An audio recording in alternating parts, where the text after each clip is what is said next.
Welcome to the High Bar, your weekly watering hole for lighthearted conversation with people who care about culture that matters.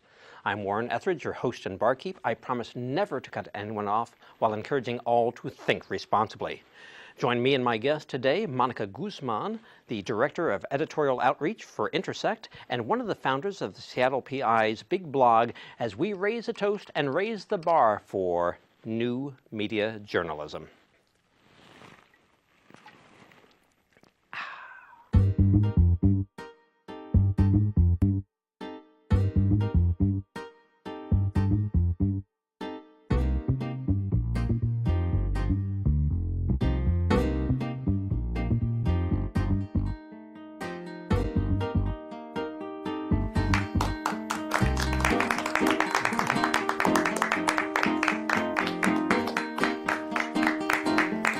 I was a kid, people read things called newspapers. Now they get their information from things like the internets and blogs.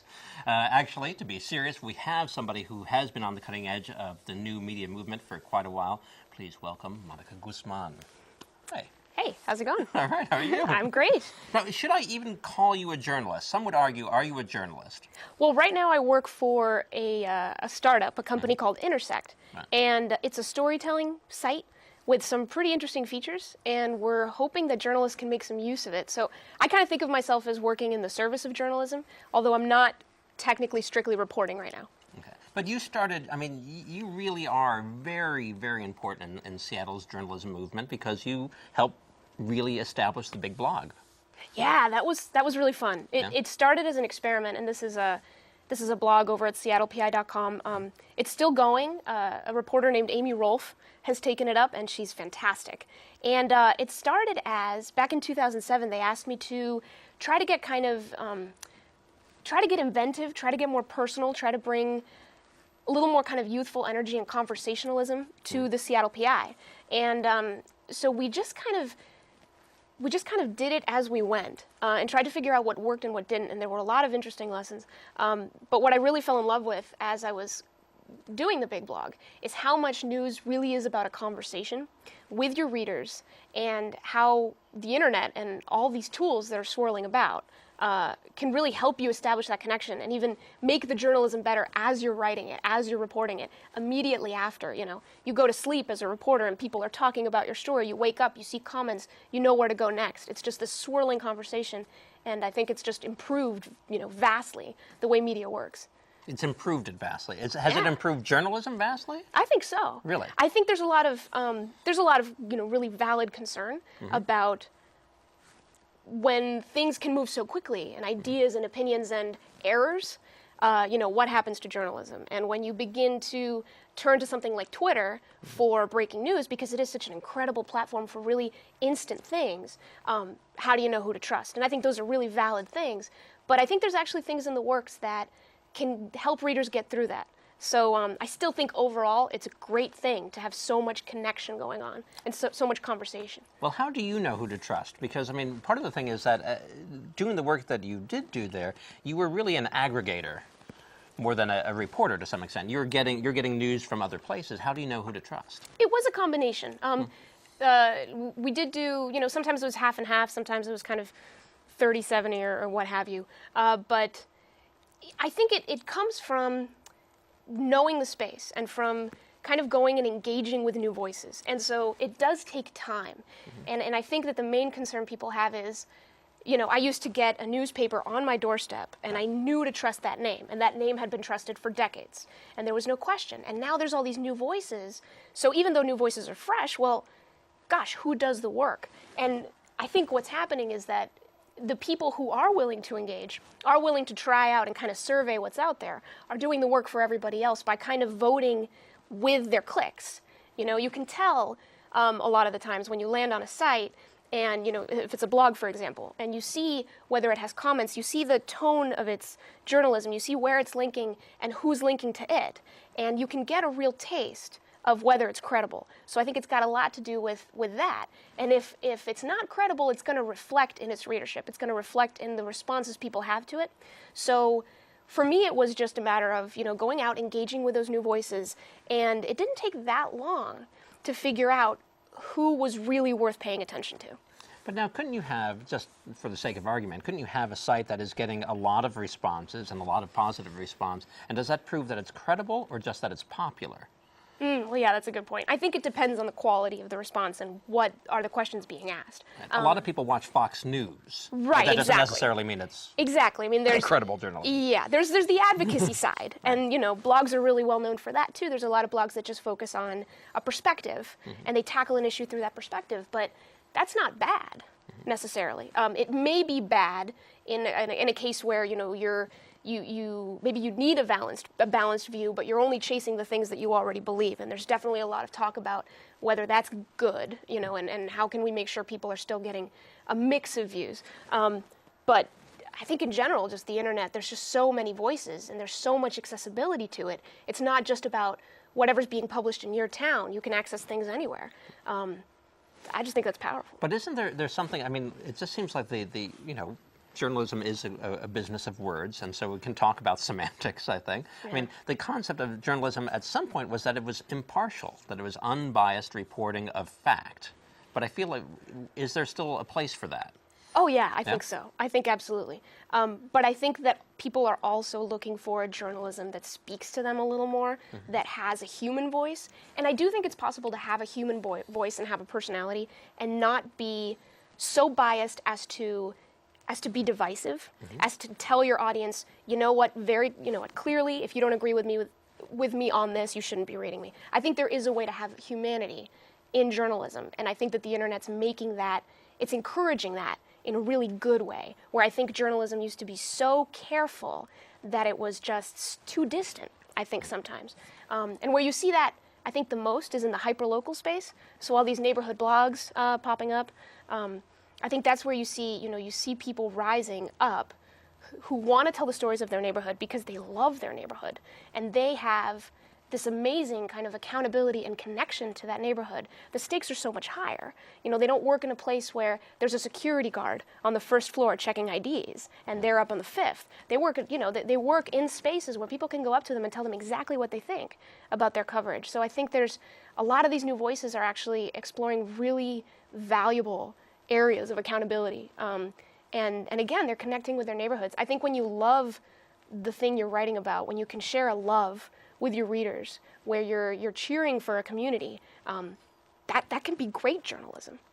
Well, that sounds great, but if we take that phrase, think global, act local, it seems like people are reporting locally, and there is a lot going on in that sector, but we're losing the think globally part.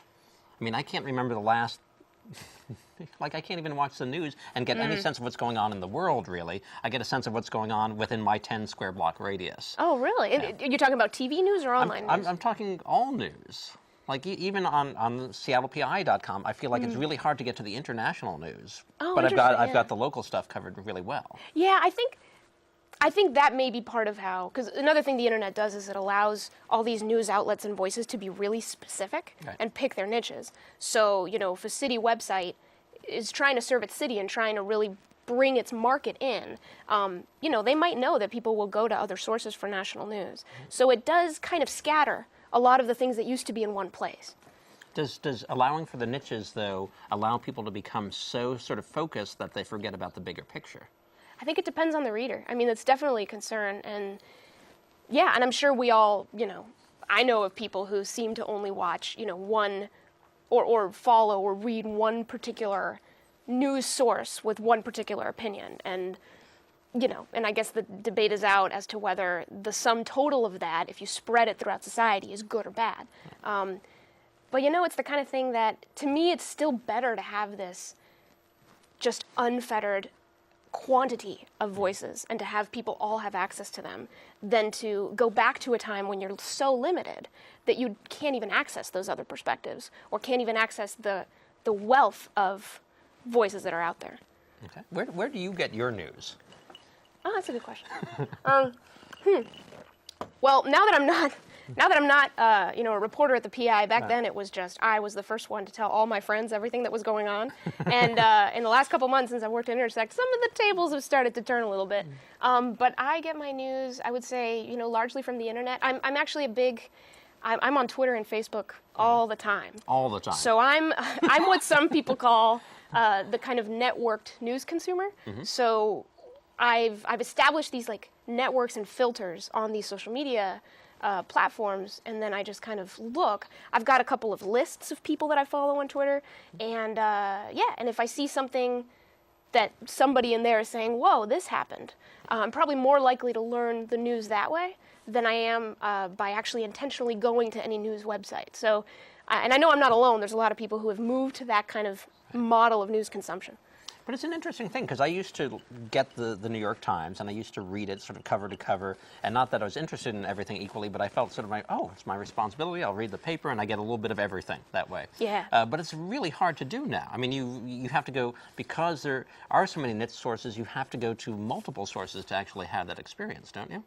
You could, but you could also look for some of the aggregators that you really like. Like, some people really like the Huffington Post, some people like the Drudge Report. Again, debate is out, they might have their perspectives and kind of filter news in a certain way, but there are aggregators out there that try to bring news together, in a way that makes sense for people. Google News have things you can do, but I think the key difference, what you're talking about, is that it takes some personalization, it takes work on the part of the reader. Right. It's not just done for you, you have to go and customize your experience. So yeah, I think there is more work done, but I guess ever the optimist, I think it's worth it.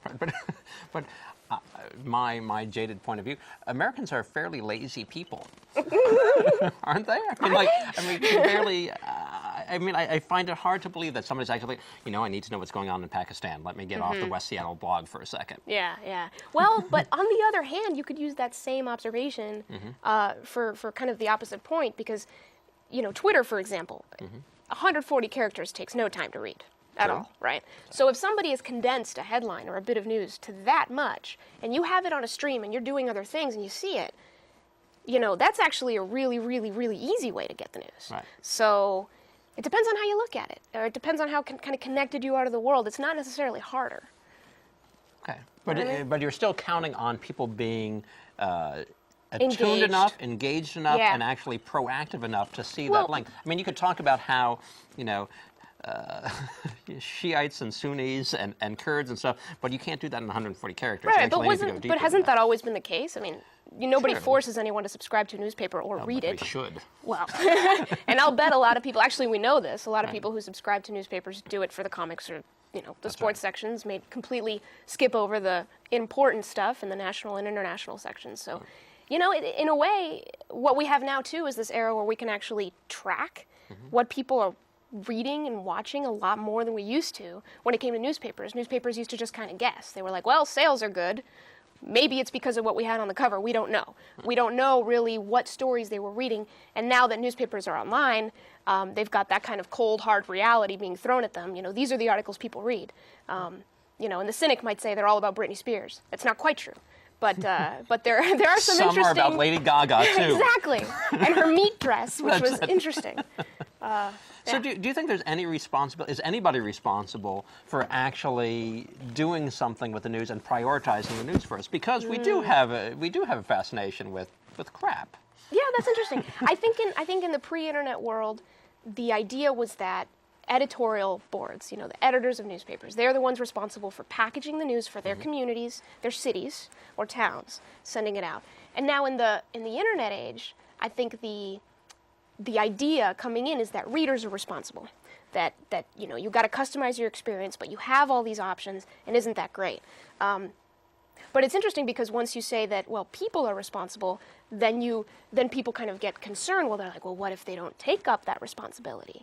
At least with editors, you kind of knew that every community was covered in one way or another. But again, to me, it still comes down to the same thing. I mean, the editors might package the news, but that doesn't mean that the people they want to serve are actually reading.